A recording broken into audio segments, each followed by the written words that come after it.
Bonjour. Je vais vous parler aujourd'hui de François-René de Chateaubriand. François-René de Chateaubriand, c'est quelqu'un qui a laissé une trace considérable dans la littérature française à cause d'une œuvre qu'il a écrite sur commande d'ailleurs, parce qu'il n'avait plus beaucoup de sous à la fin de sa vie. Donc on lui a dit, des éditeurs lui ont dit, mais si vous écriviez vos mémoires, c'est devenu les mémoires d'outre-tombe, c'est-à-dire qu'il devait être publié après sa mort, qui est intervenue le 4 juillet 1848. Il était né le 4 septembre 1768. Et donc, ces mémoires ont été publiées avant qu'il meure, d'ailleurs, parce qu'il y avait toujours besoin d'argent. Il n'y avait pas à l'époque le cumul des retraites, etc. On s'aperçoit qu'aujourd'hui, c'est quand même finalement pas trop mal.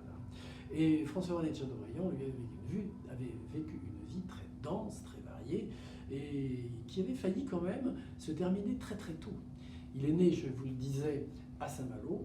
Il a commencé à faire les 400 coups avec ses copains. Il le raconte d'ailleurs avec beaucoup de complaisance dans la mémoire d'outre-tombe, avec ce style inimitable qui est celui de Chateaubriand, où on ne trouve pas beaucoup de sourire. C'est certain. Il vaut mieux lire Marcel Aimé ou Raymond Queneau pour s'amuser un petit peu. Avec Chateaubriand, on ne s'amuse pas tellement, mais on est très admiratif, certains beaucoup plus que d'autres, de son style. Moi-même, d'ailleurs, je suis admiratif. Il nous raconte aussi que lorsqu'il avait 16 ans, 15 ou 16 ans, il habitait le château de Combourg, où son père habitait aussi.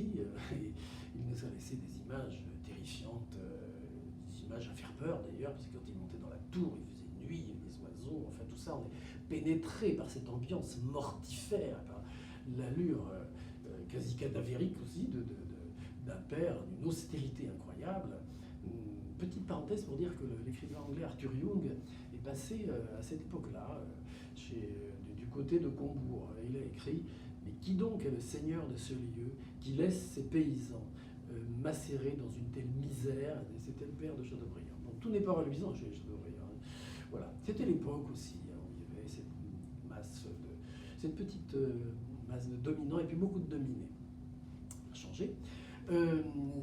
Chateaubriand, lui, n'a pas trop le moral à 15-16 ans. Et son père, curieusement, lui fait un petit cadeau. Son père lui offre une carabine.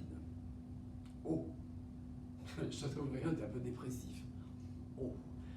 Et cette carabine, pourquoi la lui donne-t-il? Parce que, eh bien, elle est un petit peu vieille, alors le coup part tout seul. On est un petit peu comme étonné du cadeau. C'est peut-être que ça se pratiquait comme ça dans ces familles-là, on offrait des armes. Et Chateaubriand, eh bien, petit à petit, il sombre dans ce qu'on appelle la dépression de l'adolescent. Et un jour, il prend la carabine avec des balles, chargées à l'époque par le canon, et puis il s'en va dans le bois face à Combourg. Ce n'est pas moi qui l'invente, c'est lui qui raconte ça dans les mémoires d'outre-tombe. Il est décidé d'en finir avec la vie. Ce que fera sa sœur d'ailleurs. Et il s'assoit au pied d'un arbre. Il met une balle dans le canon. Il met le canon dans sa bouche. Et il dit, il frappe la crosse contre le sol. Normalement, la balle aurait dû partir. Et il dit, si le coup part, c'est que le destin veut que je meure. Si le coup ne part pas, c'est que l'instant de ma mort n'est pas encore arrivé. Il ajoute, je frappais 3 fois. On imagine, il frappe 3 fois sur le sol, la balle ne part pas. Et là, un domestique arrive, un garde-chasse, qui lui met la main sur l'épaule, et qui lui dit, mais qu'est-ce que vous faites? Qui le relève, qui lui prend la carabine, et qui l'emmène au château.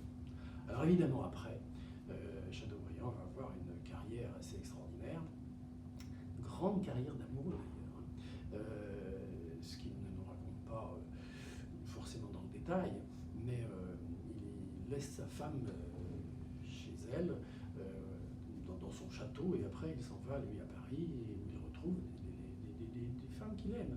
Et un jour, eh bien, sa femme débarque alors qu'il est avec celle qui est la rivale, et là il y a des scènes assez qui ne sont pas du tout dans le registre de la grandiloquence des mémoires d'outre-tombe. Ça a été rapporté par des témoins oculaires, et puis qui avaient tout entendu, et qui ont raconté la petite légende de Chateaubriand, qui est très très croustillante.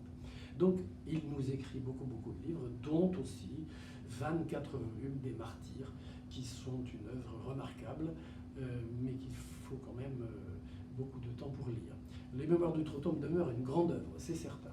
qu'on ne voit pas dans mon propos des intonations sous-jacentes qui pourraient révéler que je n'ai pas une admiration totale pour Chateaubriand. Voilà, c'était donc un petit passage sur la vie de François René de Chateaubriand.